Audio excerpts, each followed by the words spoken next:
guys? All good? Yeah, pumped? So, can everybody hear me at the back as well? Yeah? Perfect.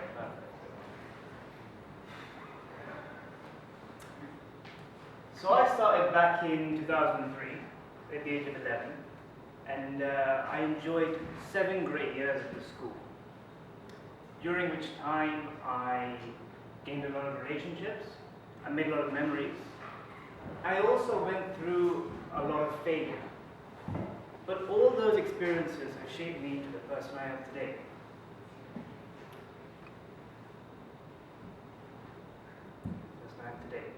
But the one thing, in spite of everything, in spite of all the memories, the one thing that has stuck with me till this day was the overarching message that was drilled into me as a teenager when I was your age. And I remember my teachers telling me this, that Amr, if you chase your dreams, you will achieve them. So let's just think about that for a second. Let's sort of work on that. If you chase your dreams, you will achieve them. But like many things in life, what my teachers didn't tell me was the fact that this comes with terms and conditions. One of the main conditions being failure. But what is failure? Let's pick on yourself. How would you define failure? When you do something wrong that the outcome's not in your favor. Sorry, say that again? You do something wrong and the outcome's not in your favor. Fair, that's one option. Let's pick on someone else. You. How would you define failure? When you don't succeed. There's all differing opinions, differing views. But if we connect failure to my past, a fellow Lyonian, I was generally good at most subjects, you could say, but I was absolutely hopeless, and I mean hopeless, at art. Yeah. And I remember, I don't know if you guys still get it. Do you guys still get it? That quarterly report card sent home? Yeah. You guys get it, yeah? I remember getting that quarterly report card, and every single quarter, amongst the string of A's and B's, there was that beautiful, that sexy, that curvy-looking you staring at that was my parents.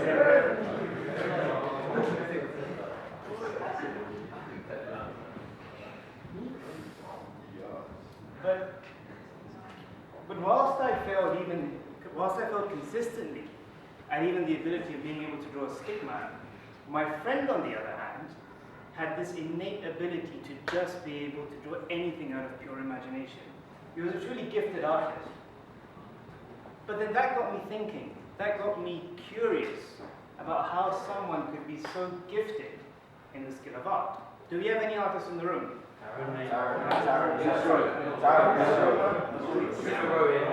See, I need some tips. I need some tips on how you guys do it. Future art prefect.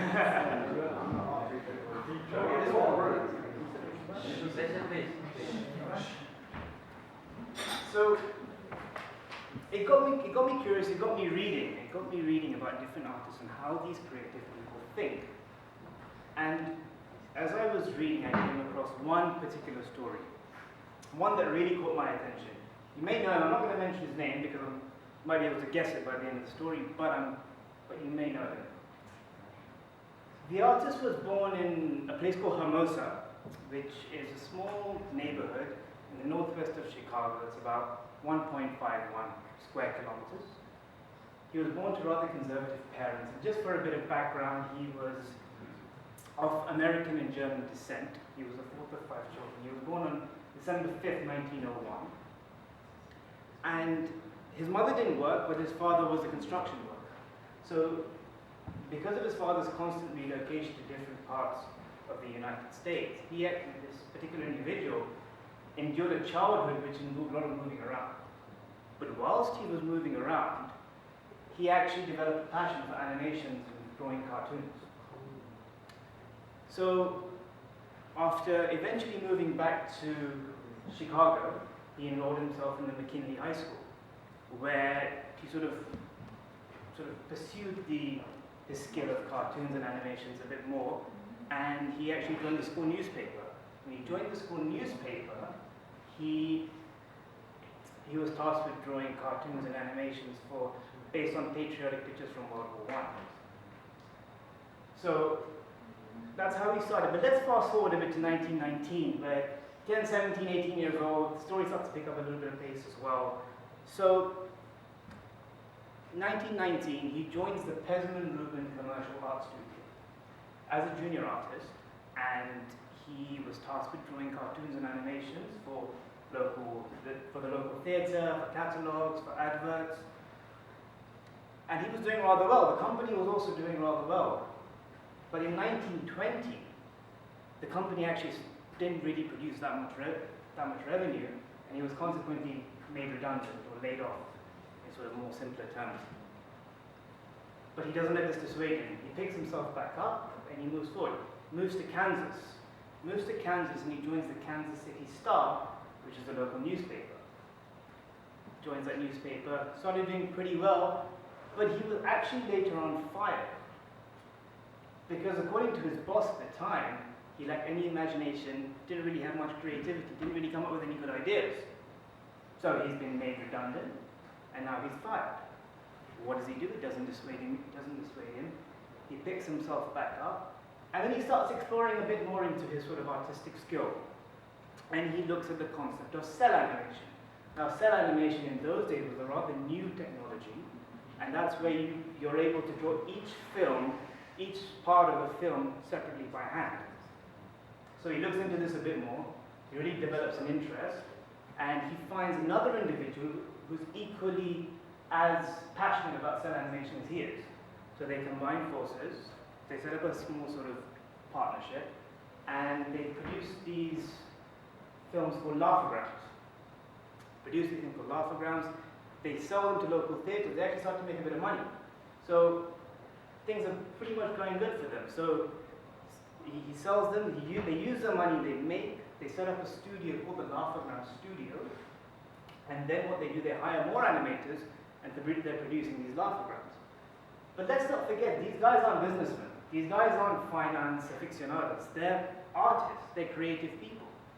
So the money that they were actually selling the laugh-o-grams to local theatres for wasn't actually enough money to keep the company afloat. So in 1923, the company actually filed for bankruptcy. So you've been made redundant, you've been fired because your boss has said you haven't got any hope in terms of animation, and now you've set up a company and you've gone into bankruptcy. So what would you do in that situation? What would you do? Oh my God.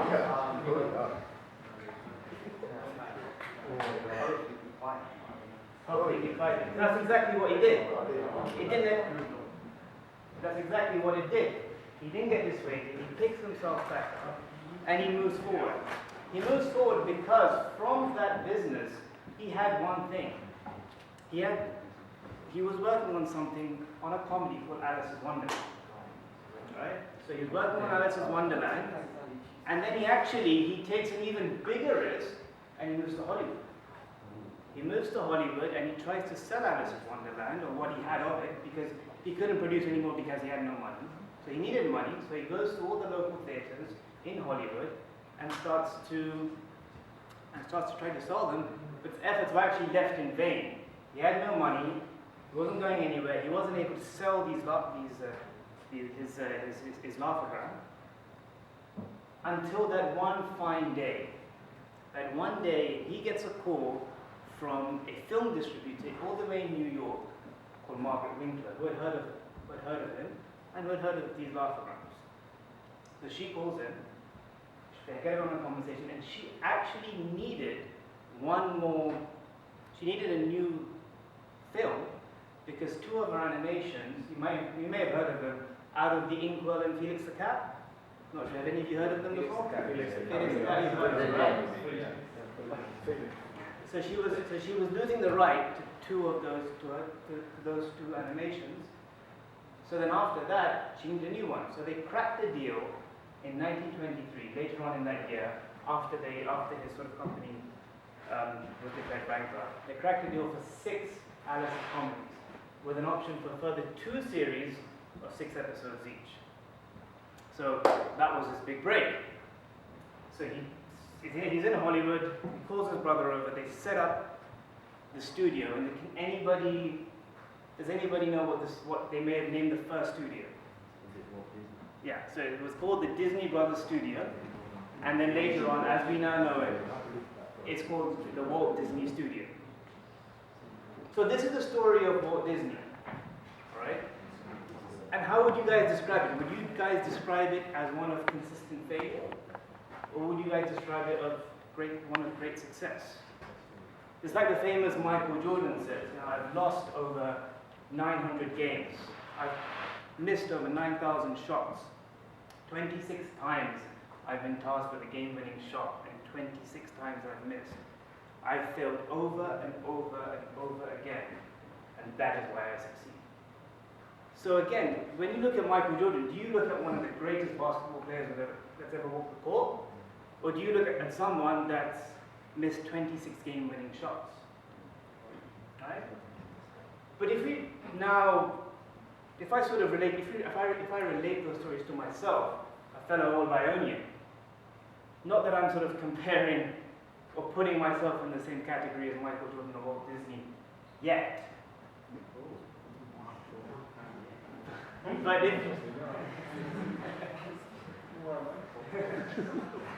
But if we stick on that, as well as being pretty hopeless at art, if you ask any of my teachers, I was actually not very good at English either.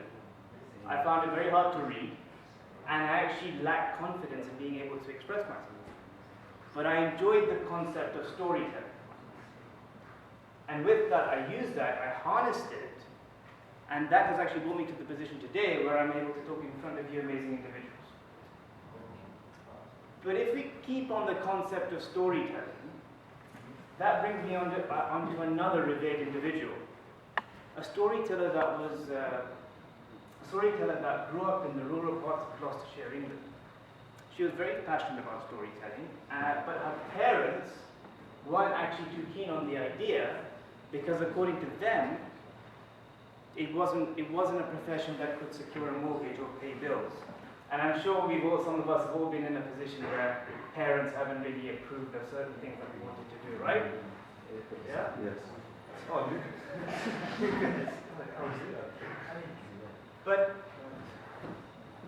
But she had such a passion for it that she kept going. She worked as a secretary. But she kept on going, and during her lunch break, during her moments of free time, her spare moments, she would continue to write her stories. She would write and write. She wouldn't give up. Until that one day where she just had enough. She'd had enough. She quit her job. She continued to write stories. And in 1995, she finished her first book. Now you may be thinking, what's the point of the story? Well, actually, she went through a lot of failure because during the process of her writing her first book, she was a single mother. She was living on benefits, trying to make ends meet. And she actually was on the verge of having suicidal thoughts. But she still persevered. She still got to that stage where she finished her first book. But her failure didn't end there, because the first 12 publishing companies that she went to, they all gave her nothing more than rejection letters. So she didn't know where to go. She had this book, she wasn't getting any offers. But then there was again that one day where she gets a call from a London literary agent who was rather fond of her story. And in 1995, the author, the London literary agent, and a rather small publishing company at that time, under the name of Bloomsbury, they cracked a deal to produce 500 copies of the first book. And in 1997, that book was released. And does anybody know what the name of the book was called? Harry Potter. Harry Potter and the Philosopher's Stone. Actually, Harry Potter and the Philosopher's Stone. Harry Potter and the Philosopher's Stone.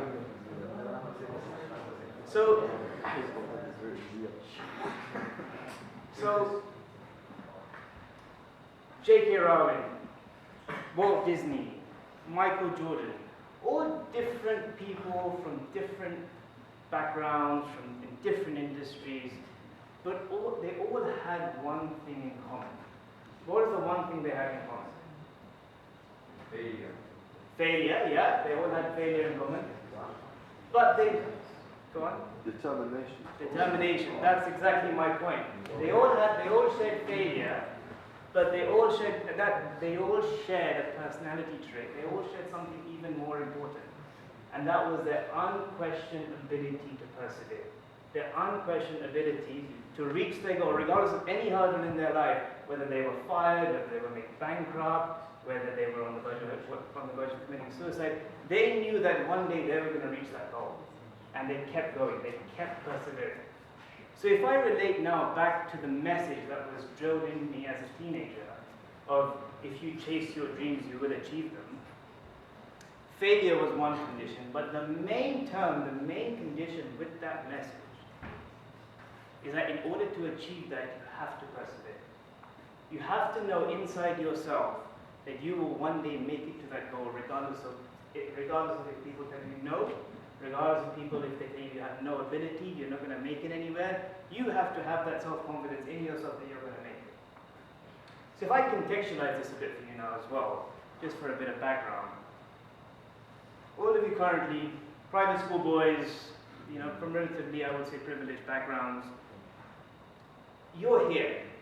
Let's call it home. This is where your comfort zone is, right? Everything's going well, everything's going okay. But take it from me, someone who's been through a lot.